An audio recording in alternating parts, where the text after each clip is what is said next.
Nak makan makanan Thai ke Korea? Tak payah pening-pening, kan ada Thai Core. Macam-macam jenis perapan ada ayam, daging, kambing, ikan, fishball, meatball, semua ada. Dessert kat sini memang champion. Aiskrim dia premium. Pulut mangga ni rasa macam ori daripada Thailand tau. Dessert Korea ada bingsu. Bingsu ni unlimited. Hampa boleh tambah banyak mana hampa nak. Guys, pancake banana coklat panas-panas pun ada. Tak payah susah-susah pergi Thailand, kat sini pun puas. Salad dia semua menarik, and yang bestnya kita boleh buat sendiri somtam.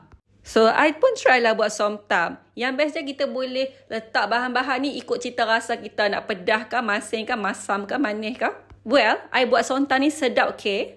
Yang suka makan benda bergoreng, dia punya spring roll dengan samosa ni memang best. Ni dia punya fruit station. Lepas tu kan, siapa yang nak makan Maggi, bihun ke, suhun ke, hampa boleh buat sendiri kat sini. Celok. Lepas tu kalau nak letak sausage ke apa ke, letak. Ayam bakar pun ada hampa. Makanlah sampai perut penuh. Siapa yang nak makan tiger prawn free, hampa kena mai 15 hingga 31 Oktober 2025. Panjang pula cerita. Now, jomlah kita grey semua makanan perapan.